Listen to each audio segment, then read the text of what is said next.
Pourquoi avoir décidé de publier le rapport de la Cour des comptes sur France Télévisions juste après la décision de reconduction de Madame Ernotte en 2025 ? On est une juridiction indépendante, on a nos procédures, on gère en fonction de nos moyens. On ne travaille pas à la commande de l'Arcom. On n'est pas là pour aider ou éclairer l'Arcom sur des décisions qui relèvent de son champ de compétences. Notre calendrier de programmation, il n'est pas calé sur les dates de renouvellement des différents dirigeants d'entreprises, d'organismes de toute nature qu'on est amené à contrôler. Vous avez prêté serment il y a à peu près 1 heure. Est-ce que vous pouvez nous confirmer sous serment si vous avez été sollicité ou non par la direction de France Télévisions pour décaler la remise du rapport? Je peux vous indiquer, nous sommes une juridiction indépendante.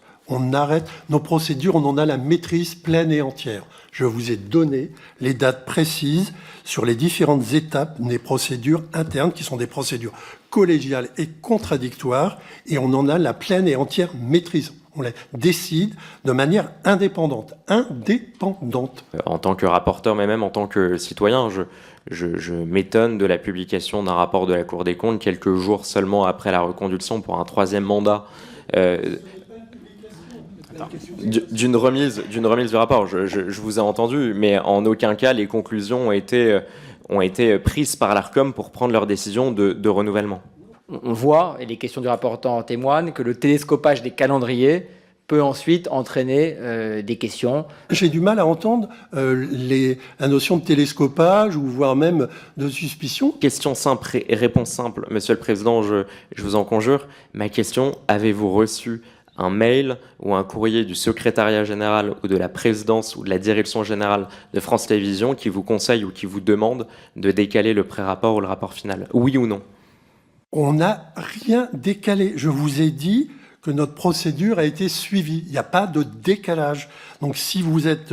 je ne comprends pas. Il n'y a pas de décalage. Notre procédure, je vous en ai donné le détail. On n'a rien décalé.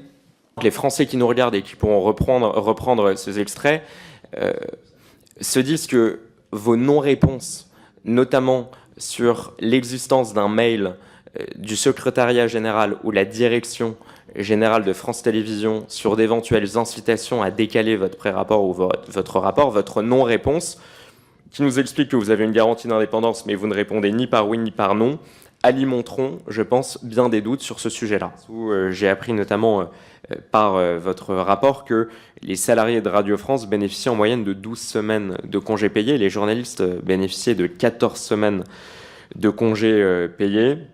Et puis aussi, pour France Télévisions, j'ai appris que le salaire moyen des 9000 salariés de France Télévisions s'élevait à 72 000 €, ce qui les place parmi les 9% des Français les mieux rémunérés. Est-ce que, selon vous, ces 2 chiffres que je vous donne sont cohérents par rapport à la nature des missions effectuées?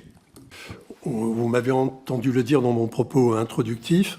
On a qualifié effectivement une situation qui était avantageuse, généreuse. Il y a un certain nombre de statuts qu'il faut revoir. Il y a un certain nombre d'avantages qui, au jour d'aujourd'hui, pèsent énormément sur les comptes de ces 2 entreprises. Donc.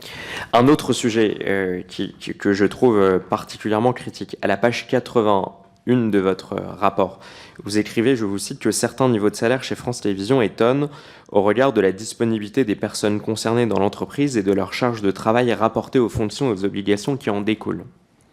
Si je vous traduis, j'ai l'impression que vous suspectez d'éventuels emplois fictifs. Si oui, est-ce que vous avez des postes ou des fonctions qui ont retenu particulièrement votre attention? Pas du tout. On ne dit pas qu'il y a des emplois fictifs qui seraient au sein de ces entreprises.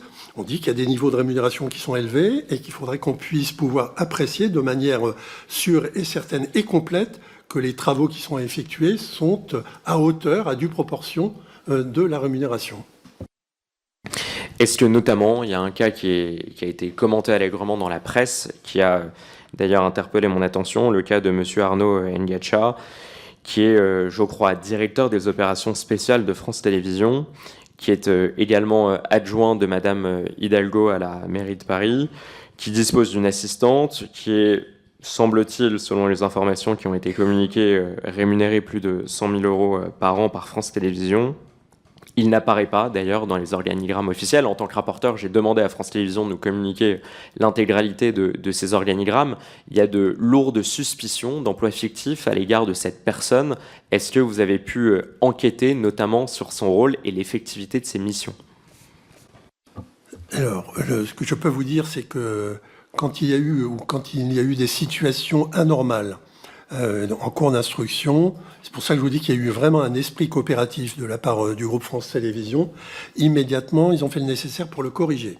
Donc, quand nous, on s'est aperçu que certaines situations, et je rappelle aussi que sur le volet rémunération, il y a un comité des rémunérations, un comité des rémunérations qui dispose de tous les éléments d'appréciation pour s'assurer que les niveaux des rémunérations correspondent à une réalité de mission et de niveau de responsabilité. Quand on a été amené, je vous ai dit qu'il y a eu un cas où on a pu effectivement voir qu'il y avait une situation qui était irrégulière, elle a été corrigée. Je voudrais qu'on passe peut-être 3 ou 4 minutes sur les gabegies, ou en tout cas les dépenses symboliques qui ont écœuré nombre de Français suite à la publication de votre rapport. En 2023, lors du Festival de Cannes, la présidente de France Télévisions, Delphine Ernotte, aurait passé 10 nuits dans des suites au Majestic à Cannes à 1 700 € la nuit. Est-ce que vous êtes d'accord pour dire qu'une telle dépense était évitable et contrevient d'ailleurs aux règles probablement de France Télévisions sur le montant maximum de nuitées par employé ?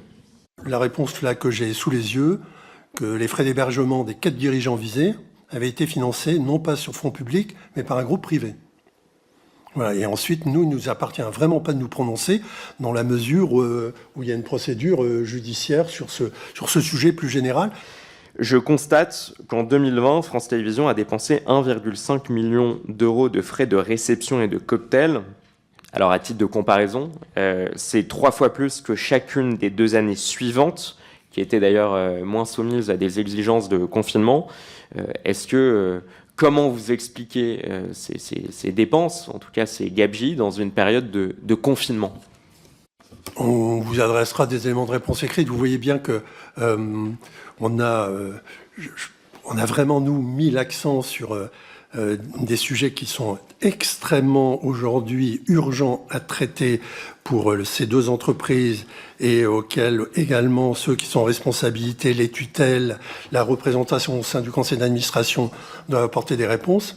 Vous l'avez dit vous-même, monsieur le rapporteur, la situation financière du groupe France Télévisions, les sujets sur les accords collectifs sur lesquels il faut évoluer très rapidement pour pouvoir engager des économies, sur tous ces éléments de dépenses liés à des frais divers et variés.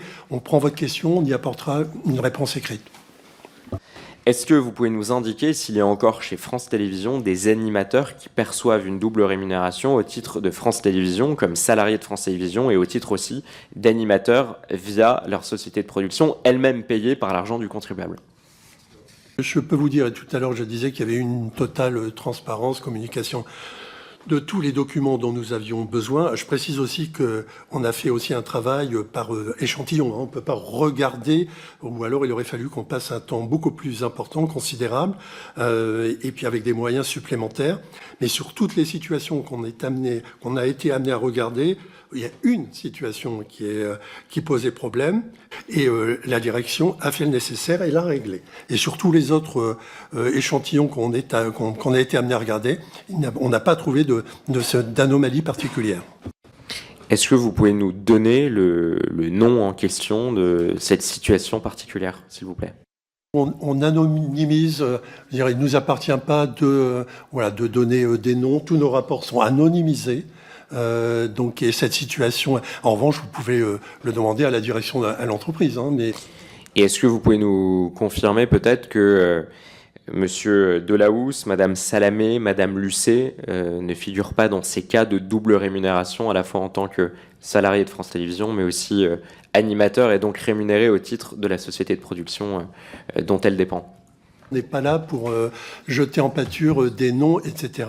Je peux vous dire, et je le répète, sur les échantillons sur lesquels on a été amené à travailler, qui sont importants, parce qu'on a fait un travail extrêmement minutieux et rigoureux, comme vous pouvez l'imaginer, il y a une situation qui posait problème et qui a été corrigée.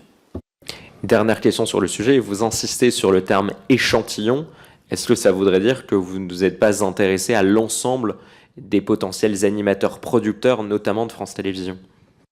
Vous imaginez que s'il faut regarder toutes les situations, vous savez le nombre de personnes qui travaillent au sein de ces deux entreprises publiques, c'est un travail colossal. Je reste sur ma fin sur le sujet des animateurs producteurs, où vous nous avez indiqué, je ne doute pas que vous allez nous répondre à l'écrit d'ici une dizaine de jours, mais vous nous avez indiqué que, au fond, vous ne vous êtes pas penché sur ce sujet-là. Alors, oui, mais de façon échantillonnée, avec un échantillon où vous nous avez expliqué que le nombre d'animateurs producteurs, ou en tout cas le nombre d'animateurs chez France Télévisions, ne permettait pas de s'intéresser à l'ensemble de ces cas. Je m'en étonne dans la mesure où ça a été l'un des sujets du précédent rapport de la Cour des comptes qui pointait ces pratiques. Je sais aussi qu'Élise Lucet, par exemple, par la société qui produit Cache Investigation, serait doublement rémunérée. Et je sais aussi notamment que Léa Salamé est rémunérée par des sociétés privées et même actionnaire de l'une des sociétés qui produit son émission. Donc ça me paraît être un point important. Quand je vois, moi, en tant que simple citoyen, la différence entre les communiqués de presse de France Télévisions qui se félicitent d'avoir mis les comptes à l'équilibre et votre rapport qui indique qu'il y a un déficit de 80 millions d'euros, est-ce que vous estimez que les comptes jusque-là ont été publiés de la façon la plus sincère possible ?